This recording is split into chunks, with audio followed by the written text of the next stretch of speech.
Bu Deni memulai dan ada kesepakatan kelas, kita explaining dulu ya. Nanti Bu Deni ngajarin semangat, yes semangat, SMK bisa gitu ya. Yuk, 1, 2, 3. Semangat. Yes, semangat. SMK bisa. Terima kasih ya. Pertemuan pertama Bu Deni mau menjelaskan tentang kesepakatan kelas. Tahu kesepakatan kelas? Tahu. Kira-kira apa kesepakatan kelas? Peraturan. Beda peraturan kalau kesepakatan beda apa? Sama? Apa kira-kira kalau beda? Yuk Mbak.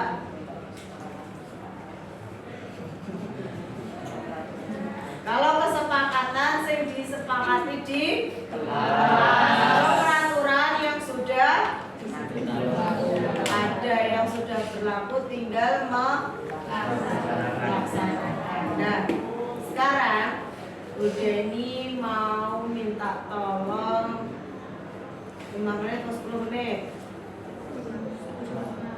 5 menit saja ya. Minta tolong untuk warna pink adalah menuliskan kesepakatan kelas. Nanti menuliskan di papan tulis, ditempel di papan tulis. 5 menit mulai sekarang ini, nanti tak bagikan, oke?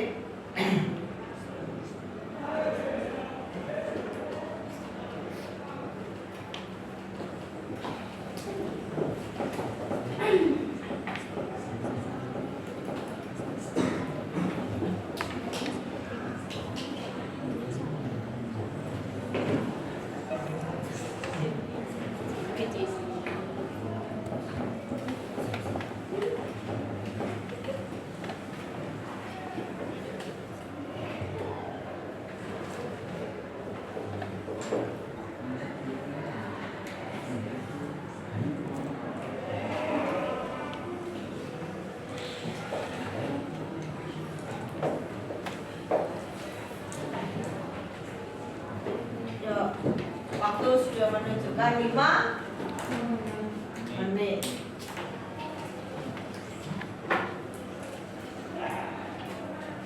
Yo Mbak, tolong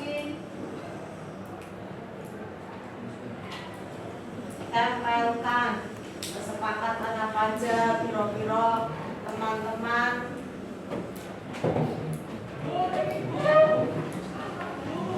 Di tulisan kesepakatan.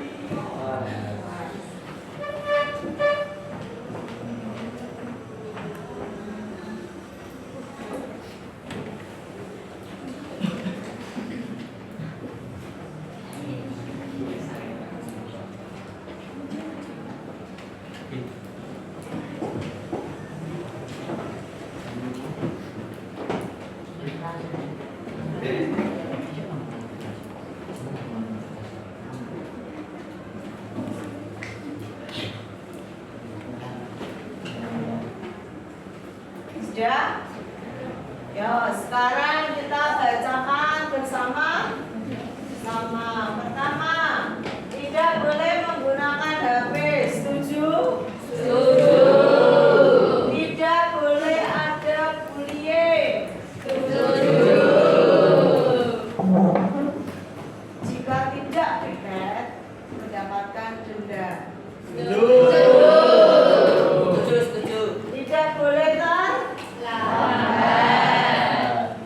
tidak boleh bertengkar. Setuju? Tidak boleh keluar masuk kelas. Setuju?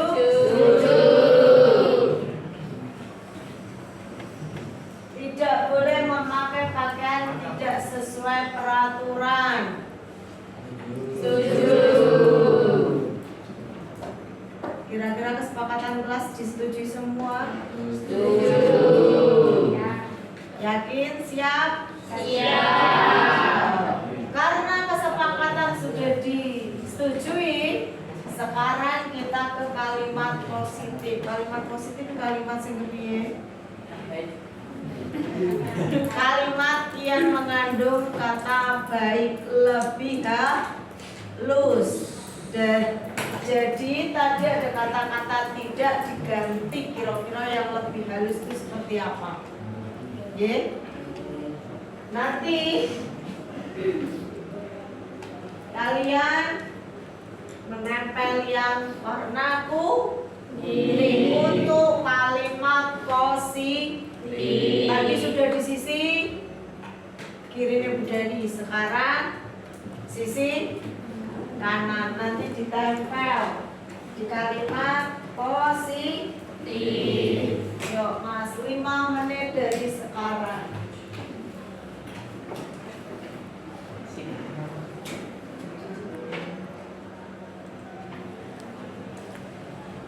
Ini.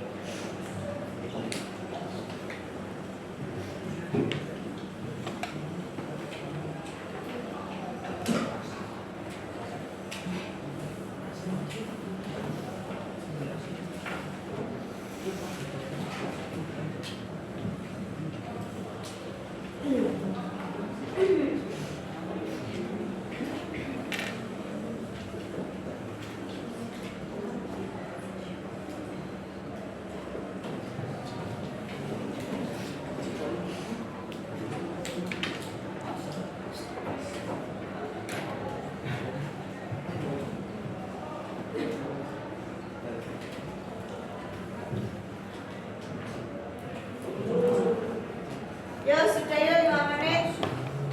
Sekarang ditempel yang mau menuliskan kalimat positif. Monggo Mas.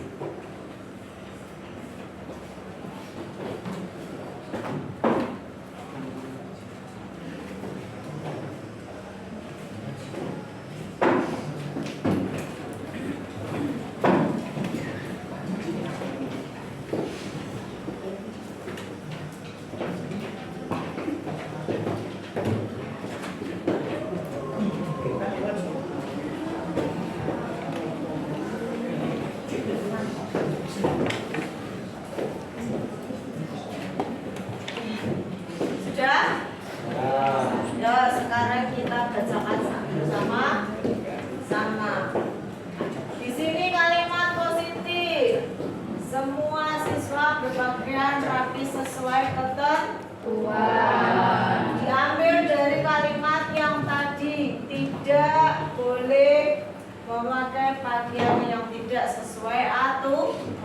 Ini kalimat positifnya menjadi semua siswa berpakaian rapi sesuai ketentuan. Terus, siswa wajib datang tepat waktu.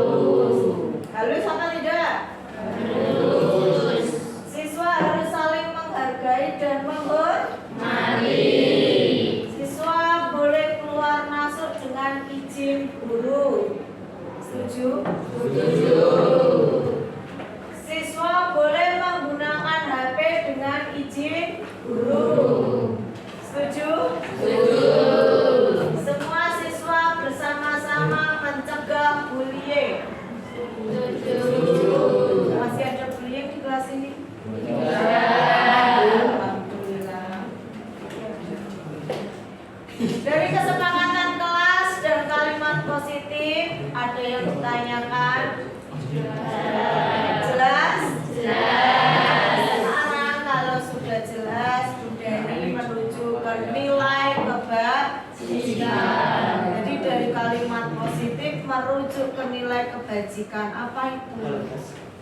Nah, nilai kebajikan itu seperti kalau di dalam bahasa kayak teman. Seandainya kayak tidak boleh menggunakan HP menjadi boleh menggunakan HP ketika mendapat izin. Itu ikutnya apa? Kedisiplinan. Jelas? Jelas. Nah, tadi dari kesepakatan yang sudah disepakati menjadi kalimat positif, nanti dituliskan menjadi nilai kebajikan. Tidak tahu lagi ya, tadi sudah Sudah? Kuning sama pink. Saya ini nilai kebajikan di tadi sudah di sisi kanan, sisi kiri. Sekarang yang tengah yang belum. 5 menit.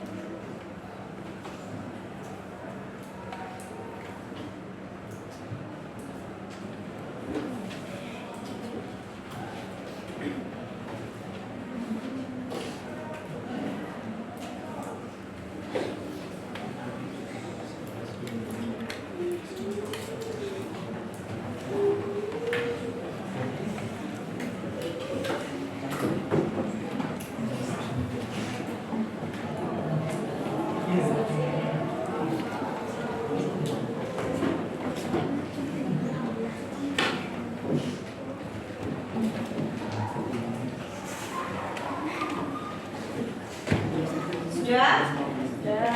Yuk, sekarang bentar.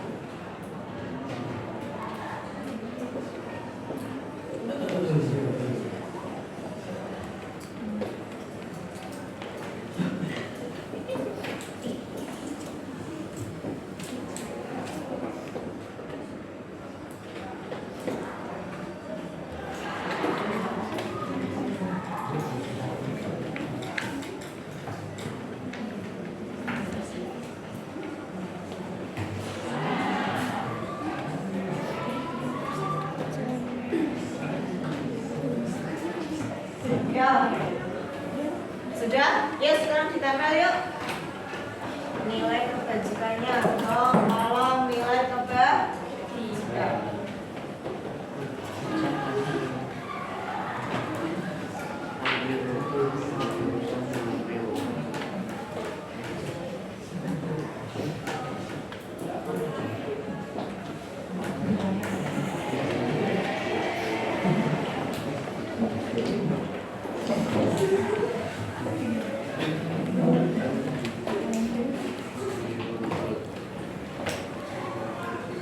Ya, sekarang kita baca bareng-bareng yuk, sama-sama. Kepatuhan. Di sini kepatuhan.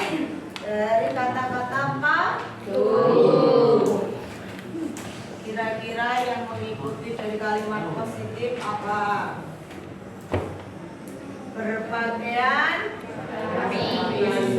Nah, itu nilai kepatuhan. Terus kalau keluar masuk, patuh apa enggak? Patuh. Jadi yang mengikuti nilai kepatuhan, keluar masuk, izin guru, sama berpakaian rapi. Terus ada nilai kebersihan. Dari kalimat positif yaitu mengikuti,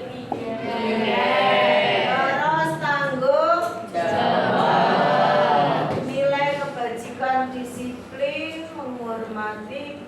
Ya, terima kasih ya. Jadi paham tentang kesepakatan kelas? Semoga bisa dijalankan sampai 1 tahun. Nanti kita belajar bersama. Ada pertanyaan? Jelas? Bisa kerjasama ya? Ada. Sementara itu dulu. Sebelum saya tutup, tadi belum absensi. Ada yang tidak berangkat? Izin karena dispensasi. Ya udah, terima kasih. Mohon maaf kalau ada salah kata dan perilaku. Wassalamualaikum warahmatullahi wabarakatuh.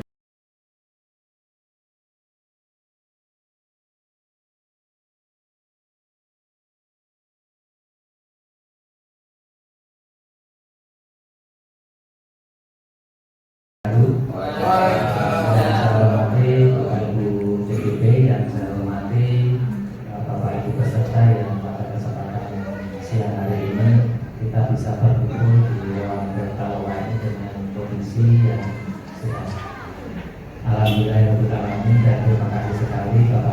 bisa menghadiri tugas kami untuk modul 1P4 karena di modul 1P4 ini kami mempunyai beberapa tugas yang melibatkan dan selalu bekerjasama serta kolaborasi dengan Bapak Ibu guru yang lain.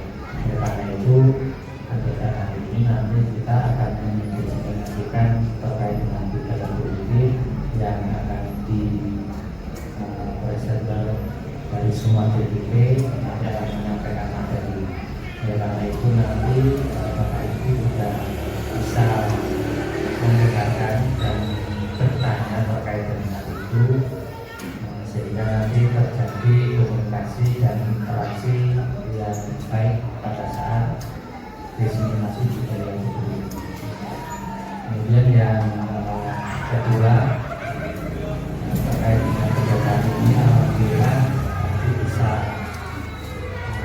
ikut sebagai bagian dari tugas kami, sehingga nanti bisa lebih memberi warna dan lebih memberi masukan ataupun saran terkait kegiatan yang nanti akan kami lakukan ke depannya. Mungkin itu yang bisa saya sampaikan, dan terima kasih nanti selamat untuk mengikuti kegiatan diseminasi. Terima kasih.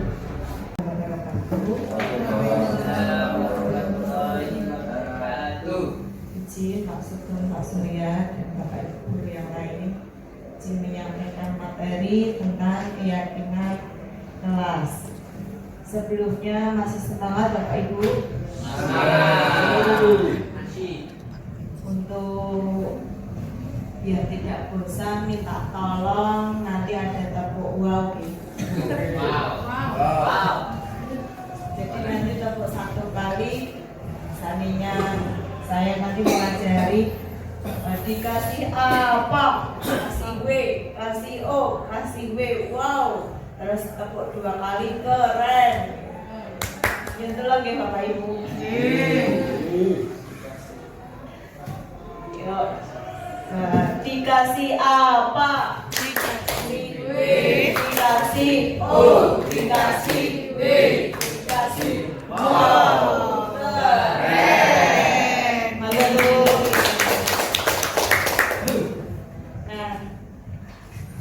Bapak Ibu sekarang mau menyampaikan tentang keyakinan kelas. Sebelumnya, apakah Bapak Ibu sampun mengetahui keyakinan kelas itu apa dan perbedaan dengan peraturan kelas?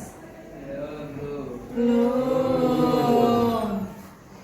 Kira-kira di kelas sampun sudah diterapkan? Baru kontrak belajar. Saya minta tolong dengan Pak Fahrudin, kira-kira apa kira-kira peraturan kelas itu apa Pak menurut Bapak Ibu?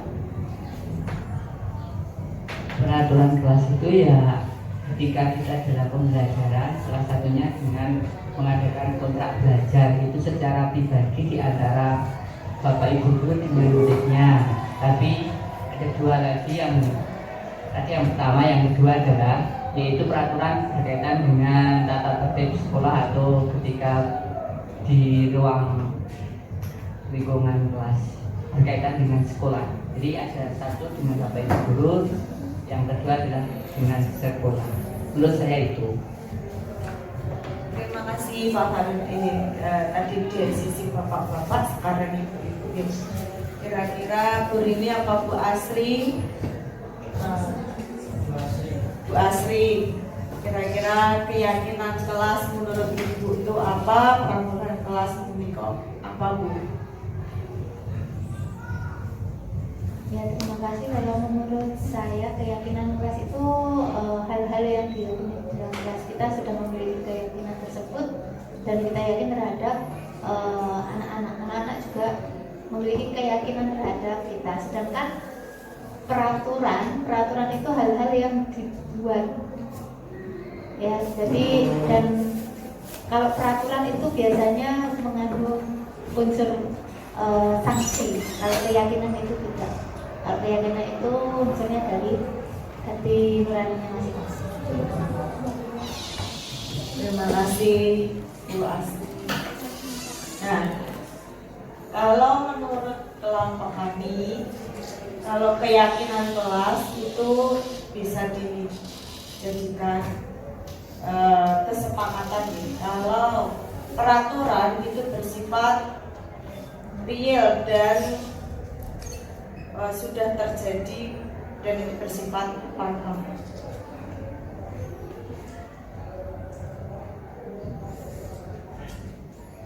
Nah, kita nanti belajar tentang keyakinan kelas.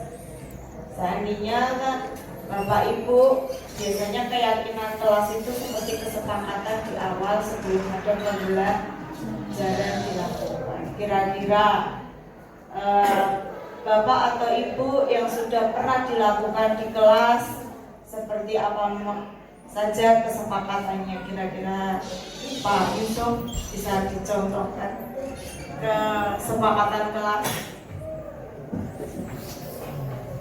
Kesepakatan kelas yang sudah kita terapkan, satu itu adalah di kelas ketika masuk atau keluar itu ada aturannya. Yang kedua adalah tata cara ketika berkomunikasi di kelas. Kemudian kita menerapkan tentang HP. Ketika tidak dianjurkan menggunakan HP, tapi disarankan untuk bisa disimpan. Kemudian di kelas kita menganjurkan bisa menjaga komunikasi dengan temannya secara baik, artinya tidak ada bullying. Terima kasih. Terima kasih Pak Yusuf. Nah, tentang kesepakatan kelas tadi sudah disampaikan Pak Yusuf, diantaranya anak tidak boleh menggunakan HP apabila tidak diberikan izin. Kata nih Pak.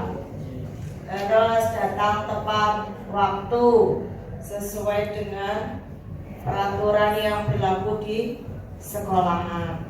Nah, itu sudah kesepakatan. Kemudian kalau kita sudah menyepakati bersama, berarti kan ada kontrak, kesepakatan itu. Biar anak itu tidak merasa karena kita di lingkungan SMK, biasanya anak itu perasaannya lebih mengenal. Kita menggunakan kalimat-kalimat yang positif biar tidak menggurui anak seolah-olah, karena anak tuh kadang bapak kok kayak gitu ya, ibu kok kayak gitu ya nadanya. Nah, biar anak itu tidak merasa terhakimi atau merasa digurui, kita bisa dijadikan menjadi teman. Nah, itu ada kalimat-kalimat positif, Bu. Kalimat positifnya bisa kita melakukan dengan kalimat-kalimat tidak menggunakan kata tidak ataupun jangan. Nah, karena keyakinan kelas itu bersifat abstrak di sini daripada peraturan kelas yang lebih rinci dan konkret. Keyakinan kelas berupa pernyataan-pernyataan universal seperti yang sudah dicontohkan Pak Yusuf tadi. Terus pernyataan keyakinan kelas senantiasa dibuat dalam bentuk kalimat yang positif. Kemudian keyakinan kelas hendaknya tidak terlalu banyak sehingga mudah diingat dan dipahami oleh semua warga kelas. Jadi kalau kita membuat kesepakatan tidak terlalu bertele-tele. Jadi anak itu mudah memahami dan selalu mengena setiap ketika nanti kita masuk ke kelasnya.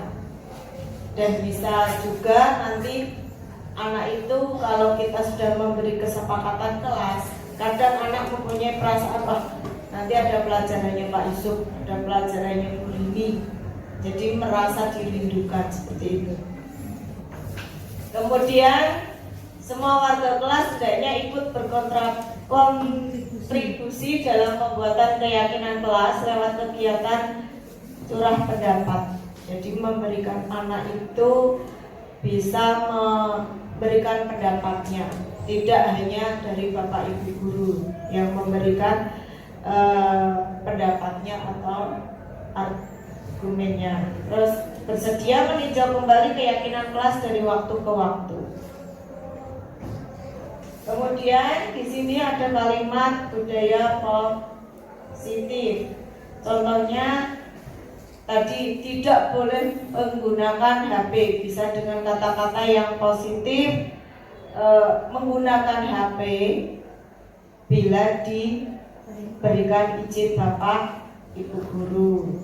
Terus tidak boleh keluar masuk di kelas, bisa diganti dengan kalimat yang positif menjadi boleh keluar masuk dengan izin Bapak Ibu guru. Kira-kira apa lagi ya Bapak Ibu? Contohnya Tidak boleh terlambat mengumpulkan tugas. tidak boleh terlambat mengumpulkan tugas. Jika diubah menjadi kalimat positif, Mengumpulkan tugas tepat mengumpulkan tugas tepat waktu. Nah seperti itu guys contohnya. Nah ini dicontohkan dengan keyakinan kelas 1. Setiap anggota kelas perlu belajar. Nah di sini sudah ada fasenya. Keyakinan kelas 5 contohnya selalu bersikap positif.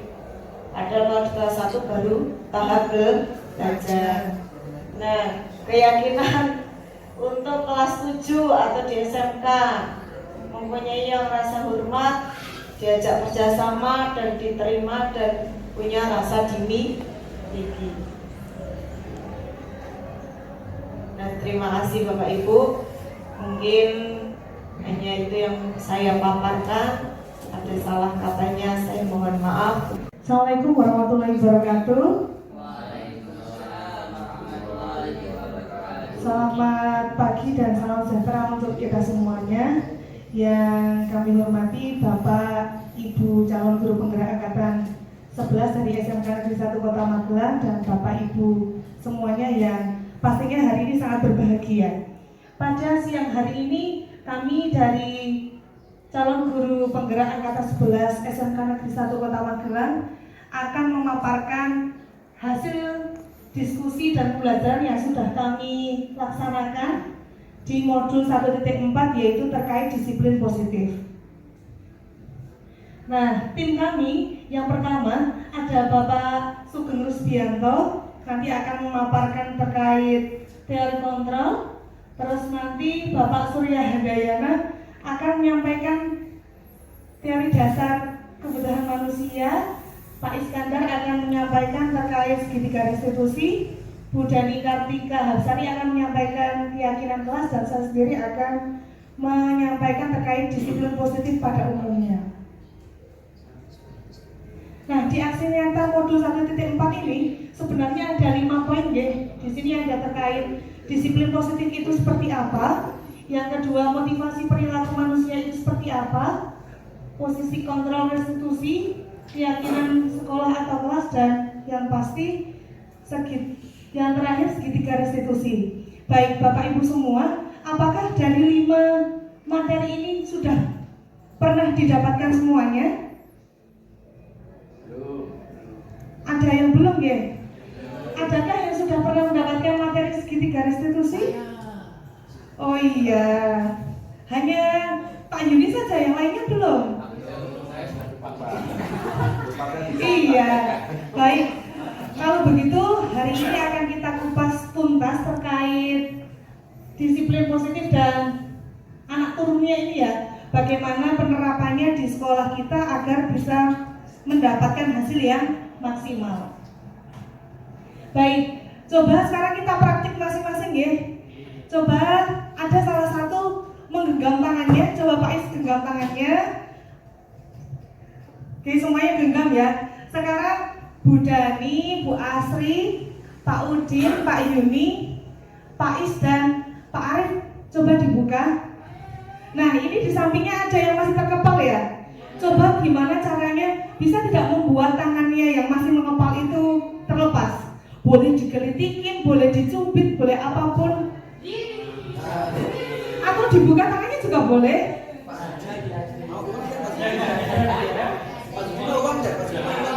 Iya, atau dibuka juga boleh. Paksa juga boleh, paksa boleh. Coba. Nah, ini ya salah satu contohnya ya. Ini Pak Sudu sudah membuka tangannya dan ya, oke. Gini ya. Baik, dari permainan cobalah buka ini, kita itu sebagai tadi yang menggenggam itu seperti muridnya. Terus kita sebagai guru tadi, mohon maaf sekali Pak Sugeng, ternyata Anda ketika ada uang, iya, langsung membuka ya. Ini tipe-tipe yang mudah terbuka, berarti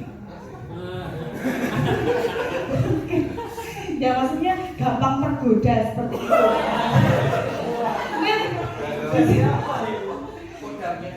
Ini ya. Kok tidak mau ini? Iya. Mohon maaf, ini mungkin bisa dibantu ya Pak Sugeng saat menggunakan tangan kiri. Oke. Nah, ini ya ada miskonsepsi tentang makna kontrol. Di sini kalau dari sini ilusi guru mengontrol murid ya. Sebenarnya guru itu tidak bisa memaksa murid itu untuk menggenggam atau membuka. Asalkan di sini murid itu punya teori kontrolnya sendiri. Kalau dia mengizinkannya untuk terbuka ya dia akan membuka. Tapi ketika memang dari dirinya itu tetap dia menutup ya dia tetap dengan pendiriannya dia menutup. Jadi di sini siswa itu juga punya rasa mau membuka atau menutup, kan punya teorinya kontrolnya sendiri. Sedangkan kalau gurunya juga bisa mau membuat, tadi kan caranya ada yang mau menggelitikin, mau kasih uang seperti itu nggih. Nah, ini paradigma stimulus respon pada pendekatan teori kontrol ya. Ini bisa dilihat di sini.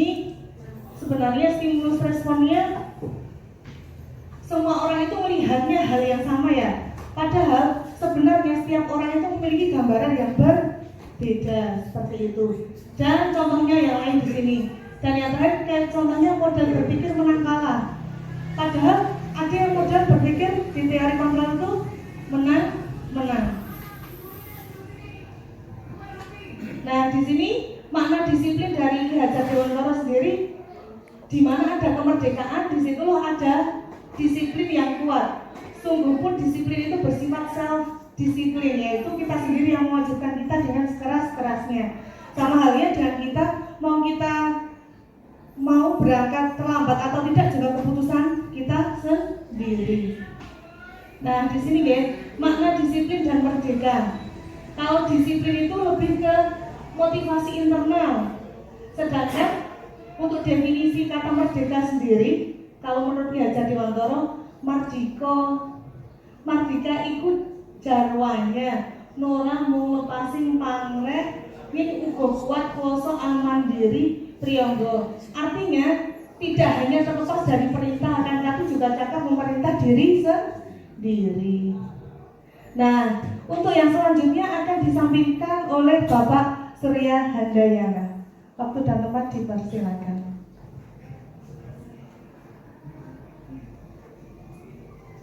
Assalamualaikum warahmatullahi wabarakatuh. Bapak Ibu yang kami hormati, saya akan meneruskan tadi yang sudah disampaikan Bu Uswa terkait dengan anak turunan dari modul 1.4. Untuk materi yang saya sampaikan, yang pertama itu tentang kebutuhan dasar manusia. Pasti Bapak Ibu sudah tahu apa itu kebutuhan dasar manusia, karena setiap manusia pada dasarnya memang mempunyai kebutuhan untuk hal itu. Yaitu kebutuhan dasar adalah segala sesuatu yang kita lakukan untuk mendapatkan apa yang kita inginkan. Jadi kalau Bapak Ibu menginginkan sesuatu yang itu memang penting, pokok, pasti orientasinya pasti kebutuhan. Atau seluruh tindakan yang kita lakukan yang memiliki tujuan. Nah, itu juga bisa disebutkan sebagai kebutuhan dasar. Kemudian apa saja sih kebutuhan dasar yang ada pada manusia? Yang pertama bertahan hidup, yang kedua kasih sayang dan rasa diterima, yang ketiga penguasaan, yang keempat kebebasan, dan yang kelima kesenangan. Untuk yang pertama bertahan hidup itu pastinya kebutuhan pokok. Kalau di situ disebutkan bahwa makan, pakaian, tempat tinggal, keamanan dan kesehatan. Seandainya ada salah satu kebutuhan bertahan hidup yang tidak tercukupi atau terpenuhi, pastinya akan berimbas kepada yang lain. Contoh, Bapak Ibu mungkin belum sarapan atau makan pagi, sehingga pada saat kerja itu pasti akan mempengaruhi pada saat Bapak Ibu ngajar di kelas. Ataupun Bapak Ibu tidak memakai seragam yang ditentukan pada saat ngajar di kelas. Harusnya menggunakan seragam itu, tetapi kok kebetulan menggunakan seragam yang lain. Kadang-kadang itu akan mempengaruhi pada saat Bapak Ibu menyampaikan materi dan juga mendapatkan respon terhadap orang lain ataupun anak-anak. Kemudian kebutuhan kasih sayang dan rasa diterima. Nah, ini juga bisa dimunculkan atau mendapatkan respon dari rekan sejawat, bisa juga dari siswa. Sehingga pada saat Bapak Ibu itu terpenuhi terkait hal ini, pasti dua-duanya akan berjalan selaras, seimbang dan sebagainya. Tetapi jika kebutuhan kasih sayang dan rasa diterimanya itu tidak terpenuhi, pastinya nanti akan berimbas, karena memang kebutuhan-kebutuhan ini memang menjadi hal yang pokok. Kemudian terkait dengan kebutuhan penguasaan, salah satunya yaitu harga diri, keinginan untuk dianggap memimpin, berprestasi, diakui dan didengar. Nah, harga diri pastinya dimiliki oleh setiap pribadi masing-masing, baik dari guru maupun dari siswanya. Pada saat Bapak Ibu ngajar di kelas kemudian menegur siswa karena siswa melakukan hal-hal tertentu dan siswa itu tersinggung, merasa jengkel dengan Bapak Ibu, dengan apa yang dikatakan Bapak Ibu dan sebagainya, pasti akan mempengaruhi harga diri siswa tersebut. Begitu juga sebaliknya, jika ada siswa pada saat jam pembelajaran melakukan kegiatan yang tidak diinginkan Bapak Ibu, otomatis nanti juga akan mempengaruhi harga diri. Satu contoh, pada saat Bapak Ibu ngajar di kelas, kok ada anak yang berbicara sendiri, ngobrol sendiri, bahkan ada yang tidur di kelas. Otomatis itu salah satunya mengganggu harga diri baik siswa maupun Bapak Ibu guru. Dan kadang-kadang kita sampaikan, kita menegur dengan bahasa yang bisa kasar, bisa halus dan sebagainya. Nah, nanti akan peneguran terkait dengan bahasa yang bagus dan sebagainya biasanya nanti akan dikupas di dalam segitiga institusi. Kemudian terkait kebutuhan yang keempat yaitu kebebasan. Mandiri, memiliki pilihan, mencoba hal yang baru, mampu mengendalikan arah dirinya. Nah, ini kadang-kadang pada saat kita dihadapkan dari beberapa pilihan, ini antara guru dan siswa pastinya juga harus mempunyai pilihan untuk memilih salah satu yang terbaik. Begitu juga pada saat Bapak Ibu memberikan materi, kemudian nanti akan mengadakan ulangan atau tes dan sebagainya, pastinya akan memilih materi-materi yang sudah dikuasai atau belum dengan pemahaman dan sesuai dengan yang dijabarkan Bapak Ibu. Kemudian yang kelima yaitu kesenangan, bermain, humor, antusias dan tertawa. Nah, ini yang kadang-kadang harus selalu dibudayakan. Kalau moto saya pada saat saya masuk di kelas, siswa itu harus selalu tersenyum. Manakala dia sudah senyum, bisa tertawa, pasti bahagia. Tetapi pada saat anak itu mengikuti pembelajaran, dia tertekan, takut dan sebagainya, nanti suasananya juga akan berpengaruh pada saat pembelajaran dan kondisi di kelas. Kemudian terkait dengan teori motivasi perilaku manusia, untuk menghindari ketidaknyamanan atau hukuman, ini motivasi ini bisa dipengaruhi oleh dari luar. Banyak hal, banyak contoh yang sangat mempengaruhi. Salah satunya pada saat Bapak Ibu memberikan motivasi yang tidak sesuai apa yang dikehendaki oleh peserta didik. Kemudian motivasi eksternal ini juga bisa berupa imbalan atau penghargaan dari orang lain. Salah satu contohnya berupa pujian. Tetapi pujian-pujian yang diberikan kepada siswa yang berlebihan itu juga akan salah satu pujian yang kurang baik nantinya, karena akan tergantung, siswa itu akan tergantung kepada Bapak Ibu yang memberikan pujian. Satu contoh, Bapak Guru A selalu memberikan pujian, sedangkan Bapak Ibu Guru B itu jarang. Pasti anak-anak akan merespon yang Bapak Ibu Guru yang selalu memberikan pujian, karena anak itu sudah ketergantungan. Salah satunya itu. Kemudian motivasi internal ini yang sangat berpengaruh besar, karena motivasi ini muncul dari diri sendiri, sehingga mau tidak mau motivasi ini akan mengandung nilai-nilai yang sangat penting sekali untuk mewujudkan perilaku manusia. Kemudian hukuman, konsekuensi, dan restitusi.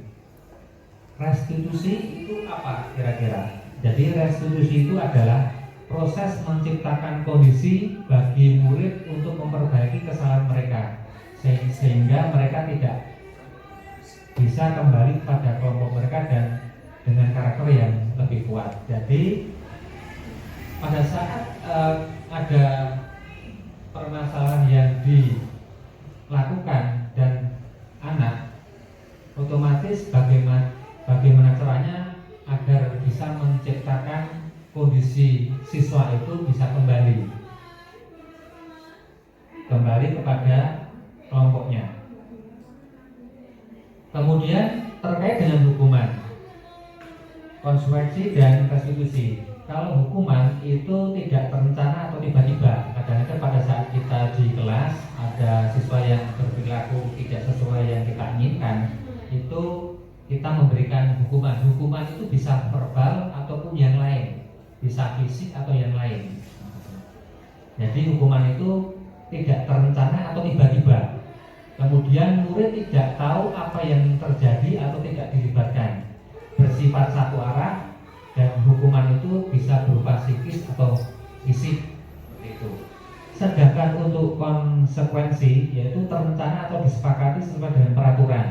Jadi suatu contoh, apabila ada peraturan di kelas yang telah dilanggar oleh salah satu atau beberapa murid, itu nanti akan muncul konsekuensinya.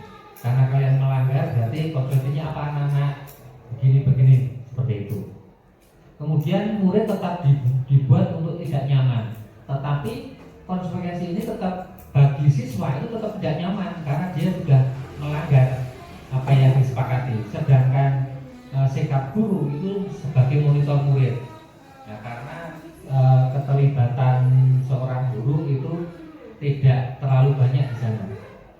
Sedangkan untuk restitusi itu proses menciptakan murid memperbaiki kondisi kesalahan, dan proses yang mengajarkan murid untuk mencari solusi sendiri dengan kolaboratif. Nah, ini nanti akan dibahas tuntas di materi selanjutnya. salah satunya untuk hukuman identitas gagal dan identitas sukses di hukuman konsekuensi dan restitusi itu di situ sudah dipaparkan terkait kalimat-kalimat yang merujuk kepada hukuman maupun konsekuensi dan restitusi.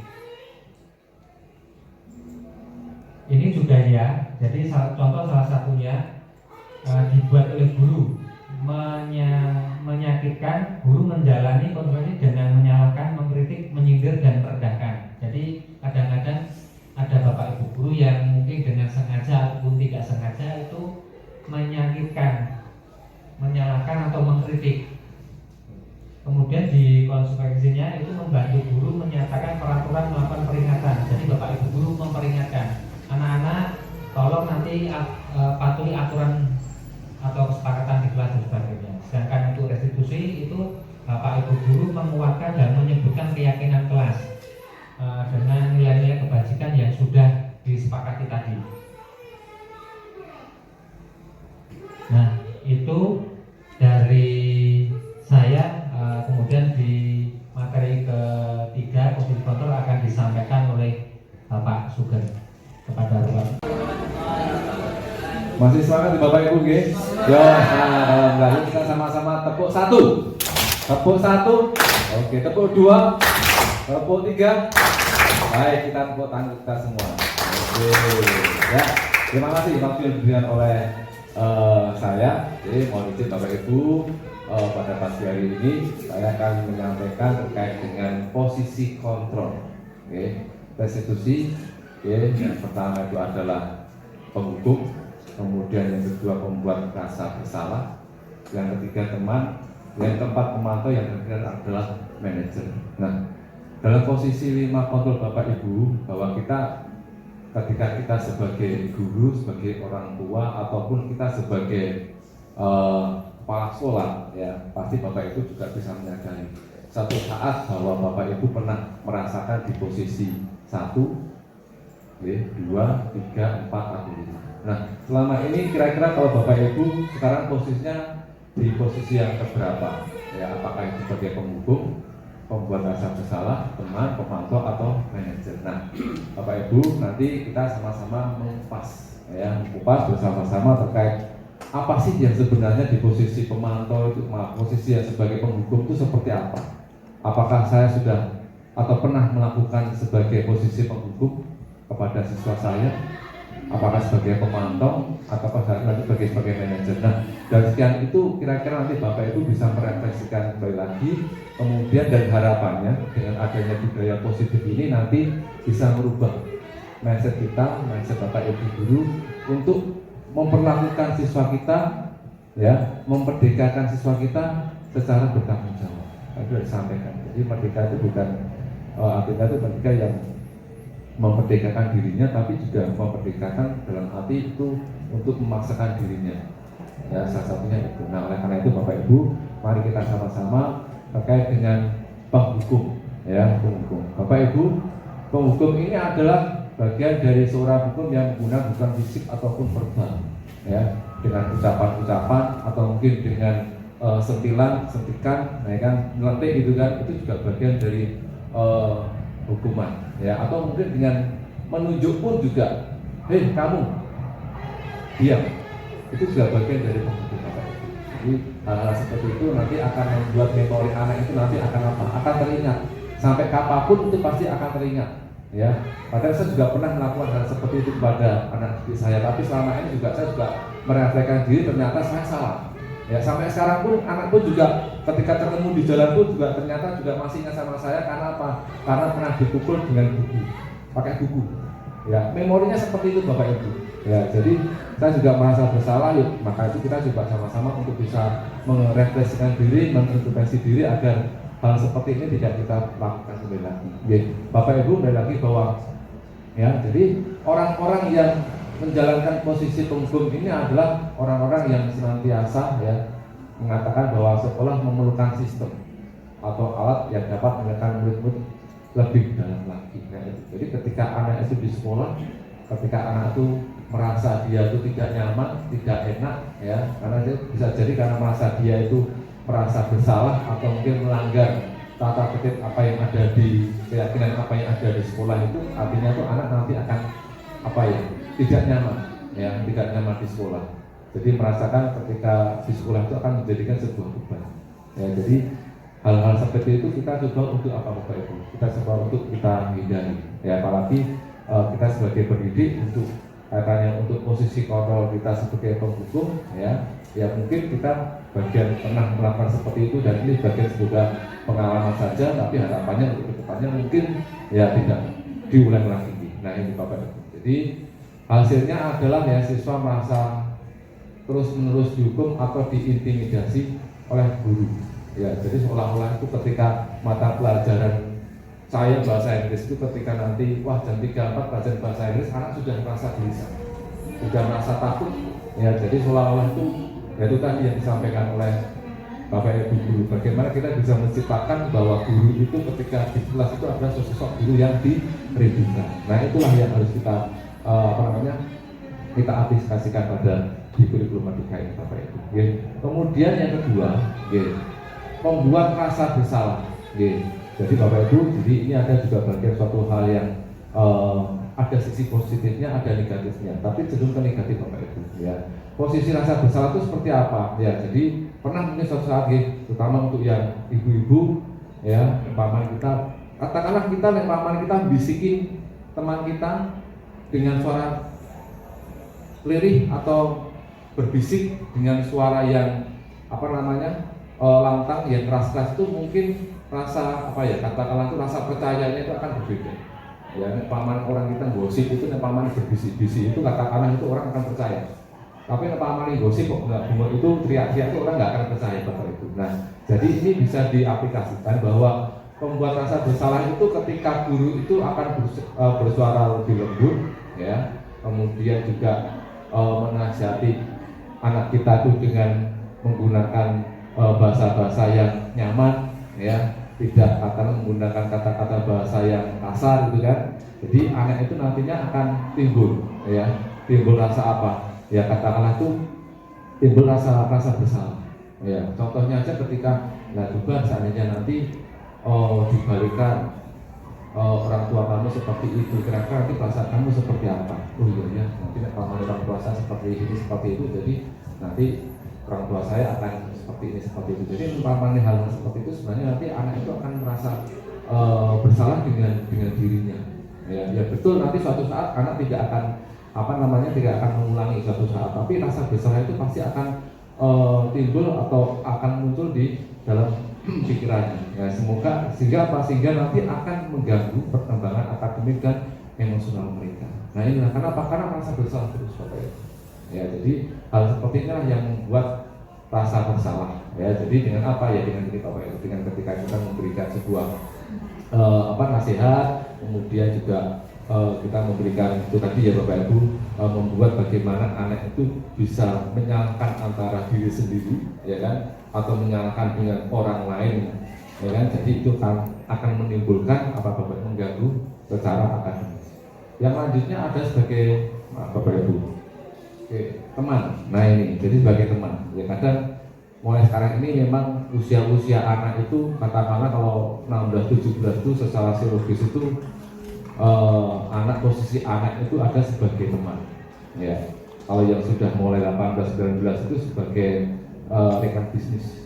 Ya, kalau secara psikologis orang lebih seperti itu Pak Ibu. Nah, sekarang ini dengan usia anak yang sudah masuk di usia 15-16 itu adalah memposisikan itu sebagai teman. Akan seperti itu nih Bapak Ibu. Tapi ya mau Bapak Ibu. Jadi ketika anak ketika mempunyai kesalahan, kemudian kita memposisikan sebagai teman. Ya teman itu bagaimana? Nah seperti apa? Nah itu Bapak Ibu. Jadi teman yang dimaksud dia adalah guru pada posisi ini tidak akan menyakiti murid. Ya. Kemudian namun akan berupaya untuk mengontrol murid melalui persuasi, ya pendekatan. Posisi teman pada guru bisa negatif ataupun positif. Positif di sini merupakan hubungan baik yang terjadi antara guru dan murid. Ya, kemudian guru di posisi teman menggunakan hubungan baik dan humor untuk mempengaruhi seseorang. Nah ini yang Bapak Ibu. Jadi hal-hal katanya kita berdekatan dengan siswa.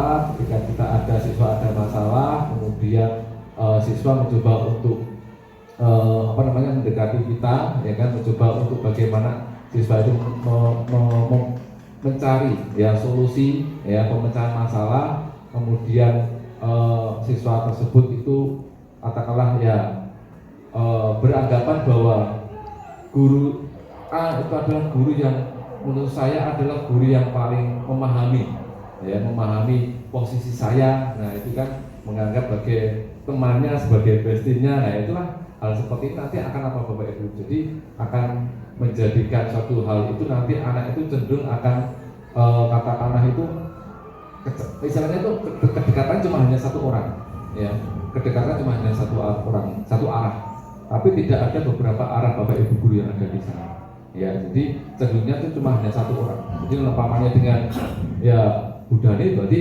anak tersebut nanti akan dekatnya dengan Budani terus ya. Kenapa? Karena merasa dirinya itu nyaman dengan Budani ya, tapi akhirnya juga nanti akan tergantungan dengan Budani. Nah ini adalah posisi sebagai teman Bapak Ibu.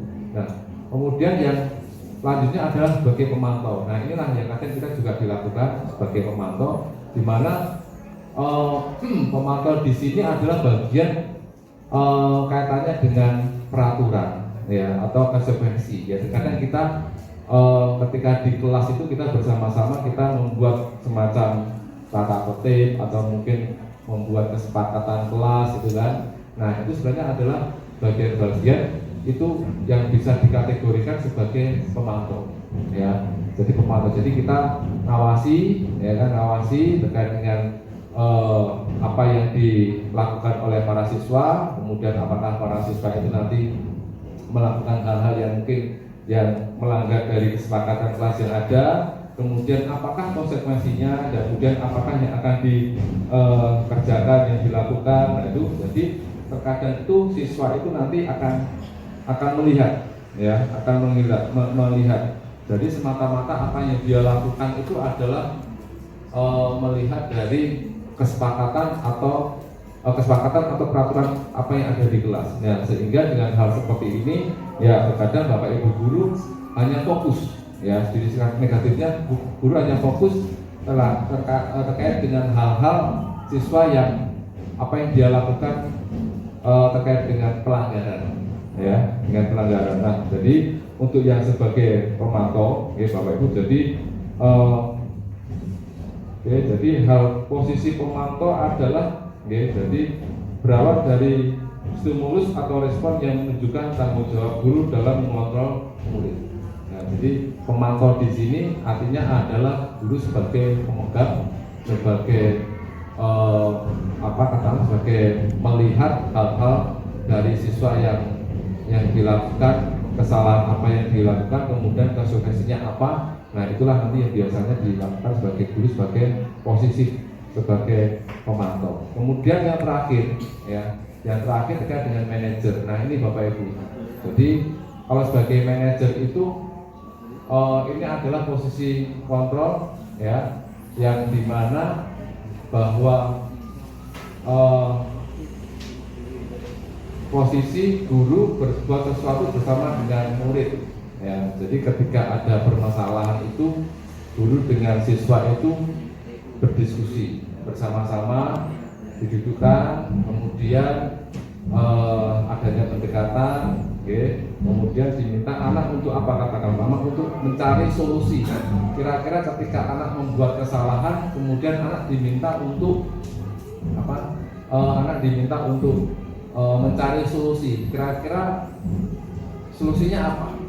Ketika kamu melakukan sebuah kesalahan X, ya, jadi mungkin bisa jadi contohnya seperti ini.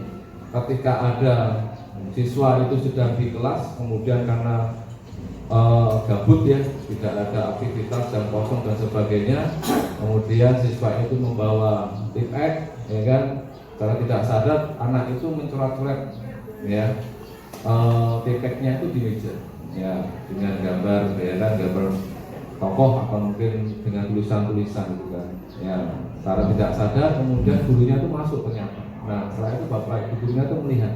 Nah kalau seperti itu Bapak Ibu, sebenarnya langkah kita itu tidak semata-mata kita harus menyalahkan siswa.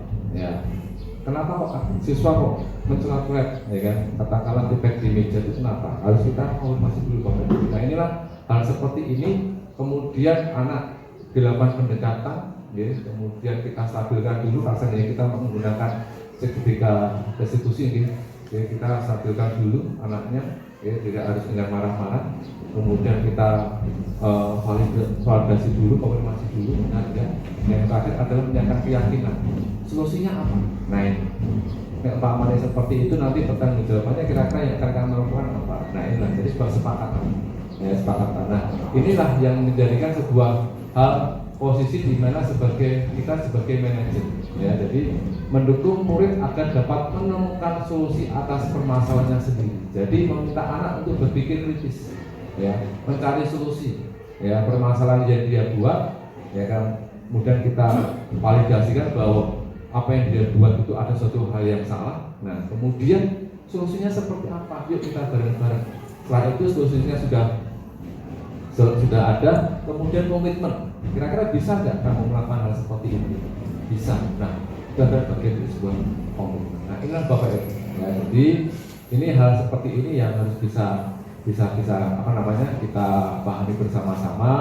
Ya, jadi posisi kita sebagai guru, di mana kita senantiasa untuk memerdekakan anak, ya, dalam penerapan disiplin positif, budaya positif, tapi tidak serta-merta bahwa kita juga menempatkan diri sebagai guru, ya. Di sini ada 5 kontrol guru yang harus kita bisa pahami, dan saya yakin bahwa Bapak Ibu pernah mengalami ini semua. Posisi 1, ya, posisi 2, 3, 4 atau 5, tapi memang yang idealnya Bapak Ibu.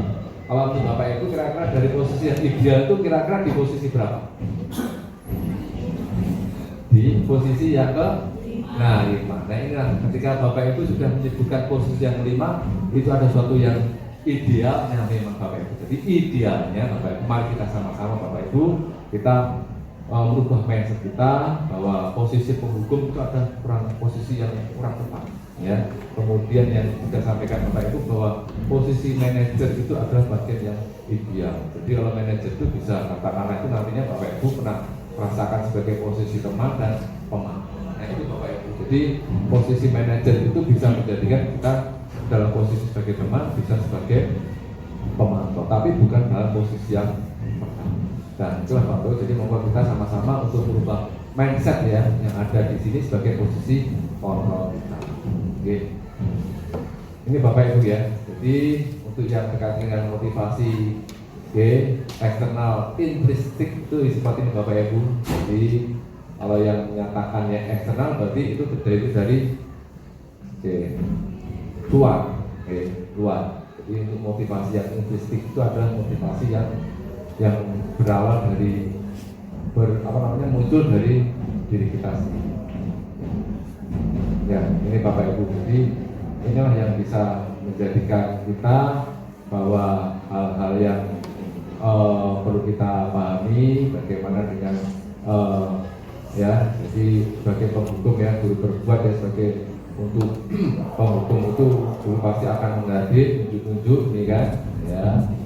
Dan kalau merasa bersalah itu menggunakan ceramah, sebagai teman alasan-alasan, menghitung, mengukur, mengajukan pertanyaan-pertanyaan. Nah, ini Bapak Ibu. Jadi ini yang katakanlah bahwa identitas yang gagal itu ada identitas dalam posisi penghukum dan membuat orang merasa bersalah. Identitas yang menyatakan identitas untuk menyatakan keberhasilan adalah posisi yang sebagai teman, pemantau, dan manajer. Nah ini Bapak Ibu, ini ada bagian contoh, ya, ungkapan-ungkapan, ya, ucapan-ucapan yang bisa muncul di sebagai 5 posisi kontrol yang ada.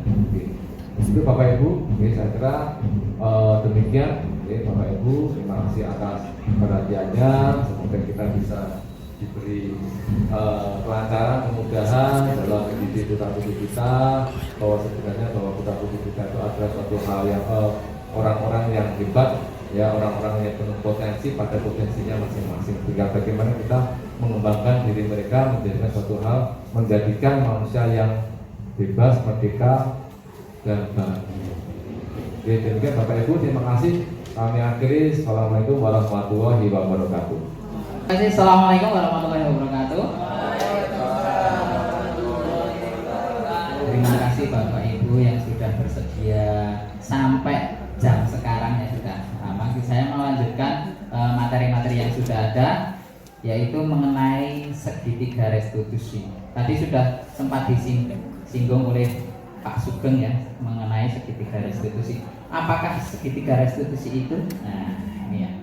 Jadi segitiga restitusi itu adalah suatu proses dialog yang dijalankan guru agar dapat menghasilkan murid yang mandiri dan bertanggung jawab. Karena restitusi sendiri kan tadi proses menciptakan agar murid itu mengatasi kesalahan, tapi dengan kesadaran diri ya, dengan kesadaran diri. Jadi bukan karena hukuman, bukan karena konsekuensi yang harus dijalankan, tapi timbul dari dirinya sendiri, dari motivasi intrinsik yang ada di dalam dirinya sendiri. Lah langkahnya itu yang biasa kita gunakan salah satunya adalah segitiga restitusi.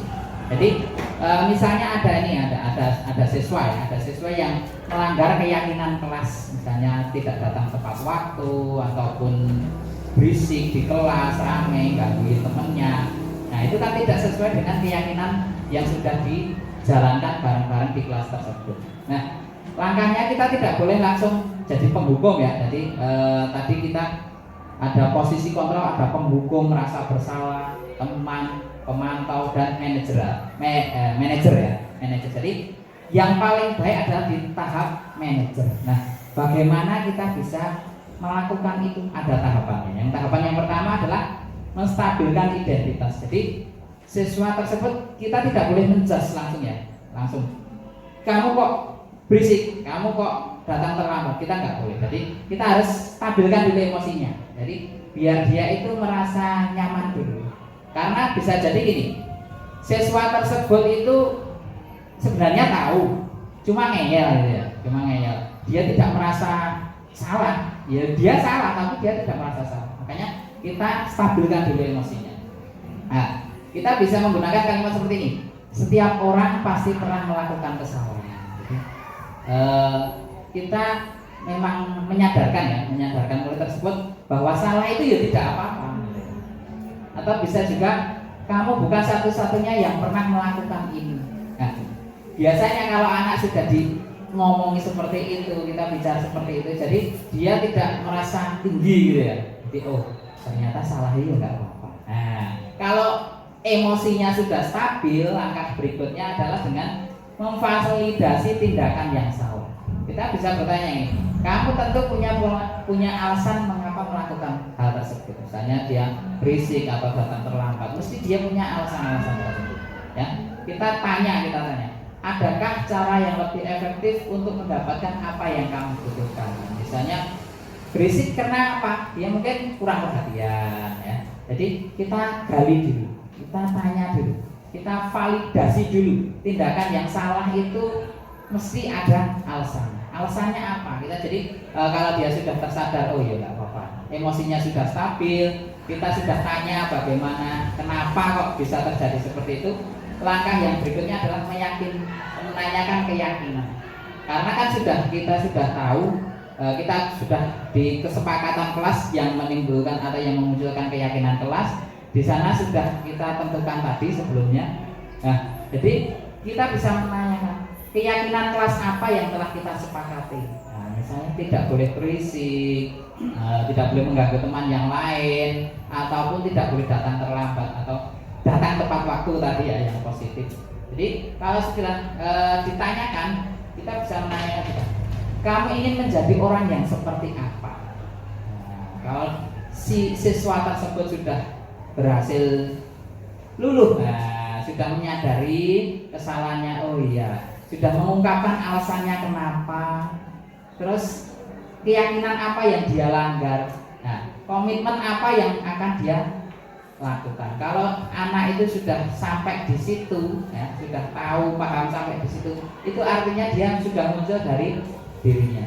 Tapi kalau di awal dia sudah ngeyel dulu, itu ya, tahap yang pertama harus kita stabilkan dulu. Kita nggak bisa langsung ke langkah selanjutnya, kita nggak bisa. Kalau si anak kita panggil ternyata masih ngeyel, ya mungkin di lain waktu. Waktunya, timingnya belum tepat. Jadi langkah pertama belum berhasil. Jadi ini tahapan-tahapan ini harus dilakukan dengan penuh kesabaran begitu ya Bapak Ibu ya. Nah ini menstabilkan identitas tadi sudah tak sampaikan. Bisa juga kita bertanya ini ya, berbuat salah itu wajar, atau mengungkapkan pernyataan tidak ada manusia yang sempurna. Itu untuk menstabilkan sebenarnya, biar dia tidak ngeyel intinya itu ya. Nah, yang kedua tadi memvalidasi tindakan yang salah. Kita menanyakan mesti punya alasan apa ya. Padahal kamu bisa melakukan hal yang lebih buruk dari ini, tapi kamu hanya sekedar berisik. Nah, jadi dia oh iya ya. Jadi dia sadar ya. Yang terakhir menanyakan keyakinan. Nah, ini kalau sudah benar-benar stabil, sudah tahu kesalahannya, nah ini keyakinan apa yang di kelas kita yang dilanggar, terus kamu ingin menjadi orang yang seperti apa nantinya. Kalau itu sudah muncul, artinya itu sudah berhasil. Tapi itu tidak serta-merta Bapak Ibu. Jadi ini perlu sekali kesabaran dari diri kita ya seperti itu. Kesimpulannya dari awal sampai akhir tadi, pendekatan yang disebutkan sebelumnya sangat penting dalam membantu anak menghadapi kesalahan mereka dengan cara yang konstruktif dan mendukung pertumbuhan mereka. Ini membantu mereka memahami bahwa kesalahan adalah bagian dari proses pembelajaran dan pertumbuhan dan bukan identitas mereka. Dari kesalahan mereka dan mengembangkan kemampuan untuk mengatasi masalah. Jadi salah itu bukan aib Bapak Ibu. Intinya proses pembelajaran itu mesti ada kesalahan. Jadi itu yang perlu kita tanamkan ke diri kita, biar kita tidak jadi penghukum, kita tidak jadi pembuat orang merasa bersalah. Ya, jadi dari awal sampai akhir bisa kita kasih bagan seperti ini, disiplin positif. Anda tidak bisa mengontrol orang lain, hanya Anda yang bisa mengontrol diri Anda. Jadi kalau kita sudah menanamkan kepada siswa, diri kita juga sudah sadar, nah, sikap kontrol ada pada diri masing-masing. Teori kontrol dari William Glasser, semua perilaku memiliki tujuan. Ada teori motivasi, tadi ada untuk menghindari hukuman, untuk mendapatkan imbalan, itu motivasi dari luar. Motivasi dari dalam itu untuk menghargai diri sendiri, nilai-nilai kebajikan apa yang ada di dunia ini ya, serta membuat keyakinan kelas ya. Untuk model berpikir menang-menang. Jadi kalau masih menang kalah, itu artinya yang kalah mesti tidak terima gitu ya. Jadi kalau sudah merasa kita kasih win-win solution, sudah sama-sama menang, artinya enak. Nanti ke berikutnya enak. Kolaborasi dan konsensus menciptakan pilihan-pilihan baru. 5 posisi kontrol. Tadi ada penghukum, membuat rasa bersalah, teman, pemantau, manajer. Nah, dalam melakukan atau menggali permasalahan yang ada kepada siswa, kita bisa menggunakan segitiga restitusi dengan tahapan menstabilkan identitas, validasi kebutuhan, serta menanyakan keyakinan. Nah, realitas kebutuhan kita berbeda. Kita berusaha memahami pandangan orang lain tentang dunia. Setiap orang memiliki gambaran yang berbeda-beda. Jadi setiap individu kita mesti berbeda. Kebutuhan kita pun berbeda-beda. Kebutuhan dasar manusia ada 5: bertahan hidup, penguasaan, kasih sayang dan diterima, kesenangan, serta kebebasan. Jadi dengan mempelajari dari awal sampai akhir, dari disiplin positif, kebutuhan manusia seperti apa, posisi kontrol seperti apa, cara mengatasi masalah yang ada di siswa seperti apa sesuai dengan keyakinan kelas, sudah kita pelajari bersama-sama. Semoga ini bisa memberi tambahan ilmu bagi kita sehingga kita bisa menerapkan ke depannya. SMK? Bisa. SMK? Bisa.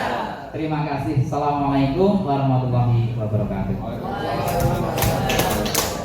Pak Iskandar yang telah mempresentasikan, dan terima kasih kepada teman-teman yang telah berpartisipasi di diseminasi kegiatan ini.